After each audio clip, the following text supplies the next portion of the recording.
اب تک تقریباً 20 سے زائد ٹک ٹاکرز لڑکیوں کی ویڈیوز لیک ہو کر وائرل ہو چکی ہیں، لیکن سوال یہاں پہ یہ بنتا ہے، کیا یہ تمام ویڈیوز حادثاتی طور پر لیک ہوتی ہیں یا معاملہ کچھ اور ہے؟ پچھلے ایک سال کے واقعات پر نظر ڈالیں تو پتہ چلتا ہے ویڈیوز لیک ہونے کے بعد ان کے فالوورز میں لاکھوں کا اضافہ ہوتا ہے۔ ایسے کلپ جو 1 منٹ سے بھی کم وقت کے ہوں، ان کو وہ فالوورز اور ویوز ملتے ہیں جو شاید مہینوں میں بھی نہ ملیں، حتیٰ کہ سوشل میڈیا پلیٹ فارمز پر وہ ویڈیو ٹرینڈنگ میں آ جاتی ہیں۔ لیکن ان تمام واقعات کی روک تھام کے لیے پاکستان میں کون سے قوانین موجود ہیں اور حکومت نے اب تک ان تمام واقعات کو روکنے کے لیے کیا اقدامات کیے ہیں؟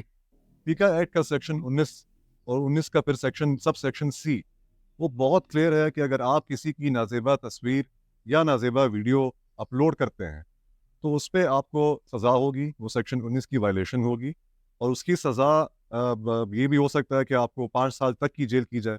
یہ بھی ہو سکتا ہے کہ آپ کو 50 لاکھ روپے تک کا جرمانہ کیا جائے، یا یہ بھی ہو سکتا ہے باسط صاحب کہ آپ کو دونوں ایک ساتھ کیے جائیں۔ 19B میں یہ نہیں لکھا ہوا کہ کوئی اور آپ کی ویڈیو نشر کر رہا ہو۔ 19B میں سمپل بات یہ کہی گئی ہے کہ اگر آپ نے بذات خود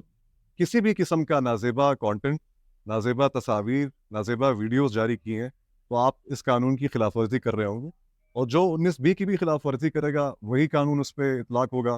کہ اس کو یا تو 50 لاکھ روپے تک کا جرمانہ دینا پڑے گا، یا تو اس کو 5 سال تک کی جیل ہوگی، یا دونوں ایک ساتھ بھی ہو سکتے ہیں۔ لیکن باسط صاحب آج کل کا بڑا ایک ایڈوانس دور ہے،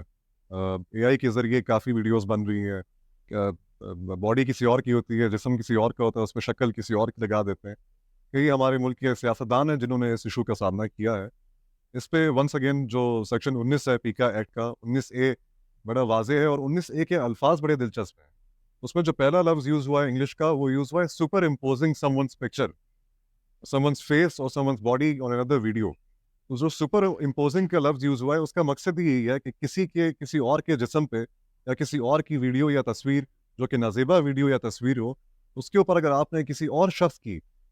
شکل یا اس کا شریر یا اس کے بال یا اس کی مشابہت کی کوئی بھی چیز آپ نے لگا دی تو وہ بھی سیکشن 19 کی خلاف ورزی ہوگی، اور جیسے کہ پہلے کہا گیا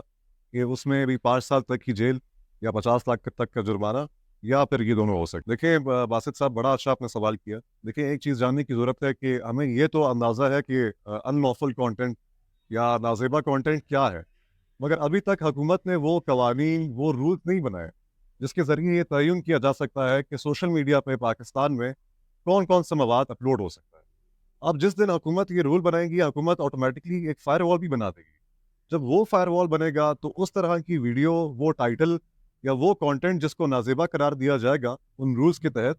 وہ آٹومیٹکلی ڈیلیٹ ہو جایا کرے گا۔ میں آپ کو ایک چھوٹی سی اس کی مثال دیتا ہوں کہ فیس بک پہ اگر آپ کوئی نازیبا کانٹینٹ اپلوڈ کرتے ہیں یا میسنجر میں بھیجتے ہیں تو وہ آٹومیٹکلی ڈیلیٹ ہو جاتا ہے، آپ کا اکاؤنٹ بلاک ہو جاتا ہے، وہ ویڈیو ڈیلیٹ ہو جاتی ہے۔ تو کیا حکومت کے لیے یہ کوئی مشکل کام ہے کہ رولز بنائے، فائر والنگ کرے، اور فائر والنگ کے ذریعے اس طرح کا کوئی بھی کانٹینٹ ہو جو کہ نازیبا ہو یا جو کہ اسلامی پرنسپلز کے خلاف ہو، یا سب سے بڑی بات جس میں کسی کی عزت خراب ہو رہی ہو، کسی کی شائستگی خراب ہو رہی ہو، تو اس کانٹینٹ کو اپلوڈ ہوتے ساتھ ہی ریموو کر دیا جانا چاہیے۔